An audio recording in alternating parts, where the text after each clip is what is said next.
Hello friends, मैं हूं डॉली और मेरे चैनल में आपका बहुत बहुत स्वागत है। तो आज मैं आपके लिए एक नहीं बल्कि दो नाश्ते एक साथ लेके आई हूं। आप चाहें तो इसको बच्चों के टिफ़िन में रोज़ बना के भी रख सकते हैं और इसे हम बना रहे हैं गेहूं के आटे और ब्रेड से। या फिर आपके घर में अचानक से गेस्ट आने वाले हों तो भी आप उन्हें बना के खिला सकते हैं, क्योंकि ये बहुत ही आसान से नाश्ते और बन के झटपट से तैयार भी हो जाते हैं। तो मेरी रेसिपी अगर आपको पसंद आए तो इसे लाइक शेयर ज़रूर कीजिएगा, और अगर मेरे चैनल पर आप नए हैं तो प्लीज़ प्लीज़ प्लीज़ मेरे चैनल को सब्सक्राइब ज़रूर करें। तो चलिए देर किस बात की, बनाना शुरू करते हैं। तो गेहूं के आटे का नाश्ता बनाने के लिए सबसे पहले हम इसकी स्टफिंग तैयार करेंगे। तो यहाँ मैंने एक कटोरी के करीब पत्ता गोभी ली है, जिसको कि मैंने बारीक काटा है। आप चाहें तो इसे कद्दूकस भी कर सकते हैं। तो याद रखिए, हमें इसमें जो भी सब्जियों का यूज़ करना है वो बिल्कुल बारीक कटी हुई होनी चाहिए। तो यहाँ मैंने एक गाजर को कद्दूकस कर लिया है, वो भी हम इसमें डाल देते हैं। और मैंने आधी शिमला मिर्च ली है, जिसको कि मैंने बारीक टुकड़ों में काट लिया है। एक छोटी साइज की मैंने प्याज को भी बारीक टुकड़ों में काट के डाला है। अब हम लेंगे 8 से 10 लहसुन की कली, जिसको कि मैंने बारीक टुकड़ों में काटा हुआ है। तो इसको भी हम डाल देते हैं। एक छोटा चम्मच के करीब हम लेंगे बारीक कटी हुई अदरक, और आधा छोटा चम्मच के करीब हम इसमें नमक डाल देंगे। और नमक डालने के बाद में हम इसको अच्छे से मिला लेंगे। तो नमक हमने इसमें इसलिए डाला है क्योंकि सब्जियों का जितना भी पानी है वो नमक डालने से निकल जाएगा, जिससे कि हमारी जो नाश्ते की स्टफिंग है वो गीली नहीं होगी। तो इसे हम 10 मिनट के लिए ढक देते हैं। इसके बाद हम आगे की तैयारी करेंगे। तो अब इसके बाद में हम आटा गूंदेंगे। तो यहाँ मैंने 1 कप के करीब गेहूं का आटा लिया है, और इसमें हम डालेंगे आधा छोटा चम्मच के करीब नमक। तो नमक डालते समय ये ध्यान रखिए कि आधा छोटा चम्मच हमने स्टफिंग में डाला था और आधा छोटा चम्मच हमने अब डाला है। तो नमक की क्वांटिटी का ध्यान रखिए, जिससे कि नमक नाश्ते में ज़्यादा ना हो जाए। 1 छोटा चम्मच के करीब हम इसमें घी डाल देंगे। घी से क्या होगा, हमारा जो नाश्ता है बहुत ही ज़्यादा खस्ता बन के तैयार होगा। अब इसको हम अच्छे से मिला लेंगे और थोड़ा थोड़ा पानी डाल के हम इसका डो तैयार करेंगे। तो आटा आपको वैसे ही गूंदना है जैसे कि आप इसको पूड़ी की तरह गूंदते हैं। जैसे कि आप पूड़ी बनाते हैं और पूड़ी का आटा गूंदते हैं, उसी तरीके से हम इसको गूंद लेंगे। ये ना तो ज़्यादा ही कड़ा होना चाहिए और ना ही ज़्यादा सॉफ्ट होना चाहिए।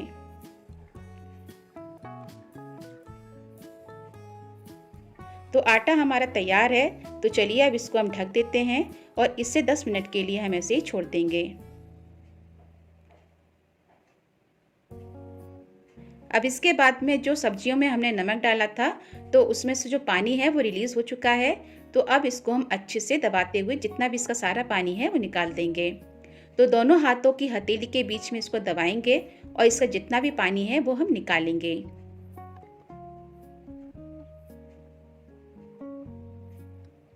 तो इसमें पानी बिल्कुल भी नहीं रहना चाहिए, नहीं तो हमारा जो स्टफिंग है वो गीली हो जाएगी। तो ये देखिए कितना सारा पानी इसमें निकला है। आप चाहें तो इसे आटा गूंदने में भी यूज़ कर सकते हैं। अब इसके बाद में हम सब्जियों में कुछ मसाले ऐड करेंगे। तो हम डालेंगे आधा छोटा चम्मच के करीब कुटी हुई लाल मिर्च, और आधा छोटा चम्मच ही हम इसमें डाल देंगे मिक्स हर्ब, और आधा छोटा चम्मच हम डालेंगे लाल मिर्च का पाउडर, और सबसे आखिर में हम इसमें डालेंगे 1 चीज़ क्यूब। तो यहाँ मैंने 1 चीज़ क्यूब ली है और इसको ग्रेट करके हम डाल देंगे। तो अगर आप इसको डालेंगे तो जो नाश्ते का जो टेस्ट है बहुत ही ज़्यादा अच्छा आएगा और बच्चे भी इसे मन से खाएंगे। अगर आप चाहें तो इसमें मोज़रेला चीज़ भी डाल सकते हैं। तो अब इसको हम अच्छे से मिक्स कर लेंगे। तो स्टफिंग तो हमारी तैयार हो गई है। अब जो हमने डो बना के रखा था उसे हाथों से हम चिकना कर लेंगे और इसको हम 2 पार्ट में डिवाइड कर लेंगे। तो हमें इसकी 2 बड़ी बड़ी लोइयाँ बना के तैयार करनी है, छोटी लोई बनानी नहीं है, क्योंकि हमें इसकी बड़ी साइज़ की एक रोटी बना के तैयार करना है।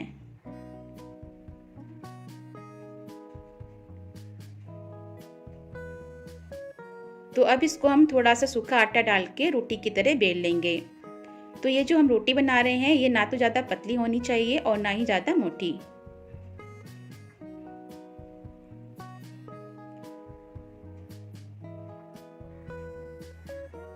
तो हमारी जो रोटी है वो ना तो ज़्यादा मोटी है और ना ही ज़्यादा पतली। तो हमें इसी तरीके की एक रोटी बना के तैयार करनी है। अब रोटी को हम किनारों से काट लेंगे।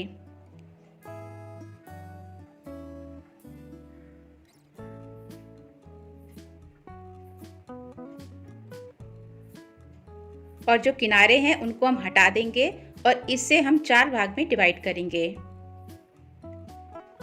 तो ये एक रेक्टेंगल की शेप में बनके तैयार हो जाएगा। आप चाहे तो इसे किसी भी शेप का बना सकते हैं। अब इसके बाद में हम इसमें पिज़्ज़ा सॉस लगाएंगे। तो अगर आप इसमें टमाटो केचप या फिर हरी चटनी लगाना चाहते हैं वो भी आप इसमें लगा सकते हैं। अब इसके बाद में हम इसके बीच में स्टफिंग रख देंगे। इसकी स्टफिंग रखते समय इस बात का ध्यान ज़रूर रखिए कि हमें इसे ज़्यादा नहीं भरना है, नहीं तो ये फट जाएगा। अब किनारों पे हम इसमें हल्का सा पानी लगाएंगे जिससे कि ये आसानी से चिपक जाएगा और खुलेगा नहीं। अब इसके बाद में हम इसे दोनों साइड से धीरे से उठाएंगे और इसको आपस में चिपका देंगे। तो तीनों साइड से हम इसे अच्छे से चिपका देंगे जिससे कि जो स्टफिंग है वो बाहर ना निकले।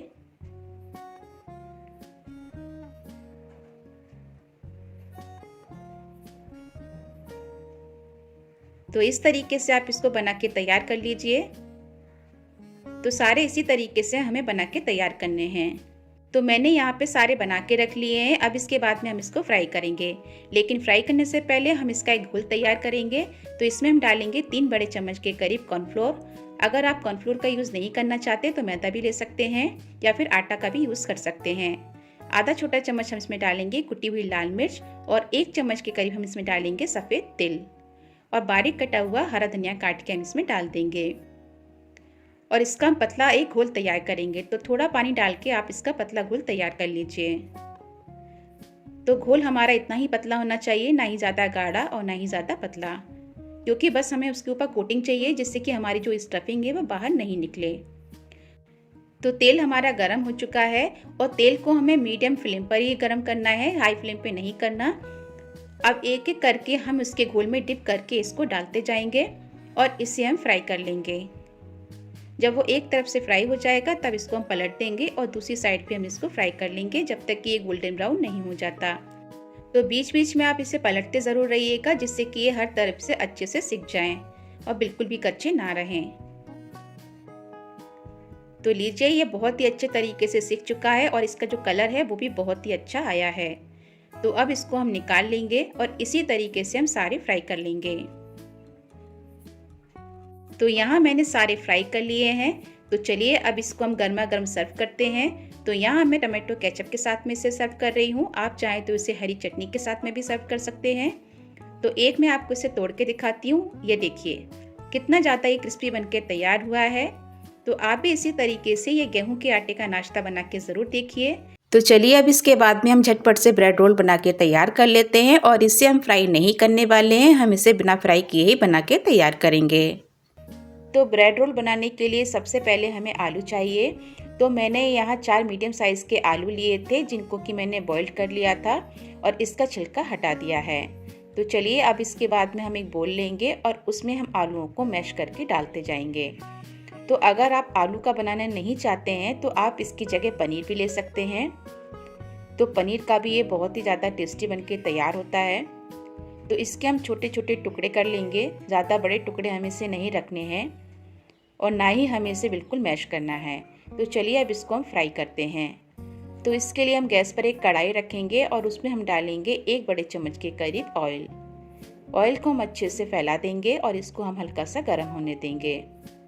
जब तेल गर्म हो जाएगा तब इसके बाद में हम डालेंगे 1/4 छोटा चम्मच के करीब राई और 1/4 छोटा चम्मच के करीब हम इसमें डाल देंगे जीरा। आधा छोटा चम्मच के करीब डाल देंगे हींग पाउडर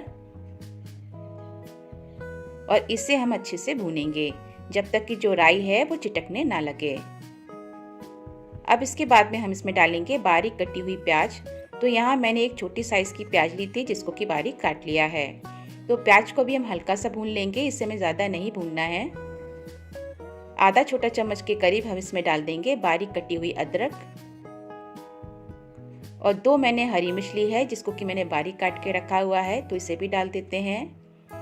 अब इसके बाद में हम इसको भी हल्का सा भूनेंगे जिससे कि अदरक का जो कच्चापन है वो चला जाए। जब ये भुन जाएगा तब इसके बाद में हम इसमें आलू डाल देंगे। जिस तरीके से हम इसमें आलू डाल रहे हैं उसी तरीके से अगर आप पनीर का बना रहे हैं तो इसमें पनीर डाल दीजिए। अब इसके बाद में हम डालेंगे 1/4 छोटा चम्मच के करीब लाल मिर्च पाउडर, आधा छोटा चम्मच हम डालेंगे धनिया पाउडर। अब इसमें हम डालेंगे आधा छोटा चम्मच के करीब गरम मसाला 1 छोटा चम्मच हम इसमें डाल देंगे नमक। तो नमक आप अपने स्वाद के अनुसार ही डालें। आधा छोटा चम्मच के करीब अमचूर पाउडर। अगर आपके पास अमचूर पाउडर नहीं है तो आप इसकी जगह नींबू का रस भी डाल सकते हैं। अब इसको हम अच्छे से मिलाएंगे। अब इसके बाद हम इसमें मटर डालेंगे। तो ये मैंने यहाँ मटर को पहले से ही बॉईल करके रखा हुआ है। अगर आप इसमें कच्ची मटर डाल रहे हैं तो आप इसको प्याज के साथ में ही भून लीजिए, जिससे कि इसका जो कच्चापन है ना वो चला जाएगा। अब सबसे आखिर में हम इसमें डाल देंगे बारीक कटा हुआ हरा धनिया और इसको हम अच्छे से मिलाएंगे। तो स्टफिंग हमारी तैयार है। अब इसके बाद में हम ब्रेड लेंगे। तो यहाँ मैंने 4 से 5 ब्रेड ली है। तो चलिए इसकी जो साइड्स हैं उसको हम काट लेंगे। तो आप चाकू से इसकी जो साइड्स होती हैं, जो इसके किनारे हैं सारे, उन्हें काट लें। तो इसी तरीके से सारे ब्रेड के किनारों को हम काट लेंगे, पर इन किनारों को आप फेंकिएगा नहीं। आप इसके ब्रेड क्रम्स बना सकते हैं। बस मिक्सी में आपको पीसना है और हल्का सा रोस्ट करना है। जब भी आप टिक्की या कटलेट बनाएं तब आपके ब्रेड क्रम्स काम आएंगे। तो चलिए अब हम थोड़ा सा पानी ले लेंगे और हमारी स्टफिंग भी तैयार है। अब इसके बाद में हम एक ब्रेड ले लेंगे और उसे पानी में हल्का सा डुबोएंगे।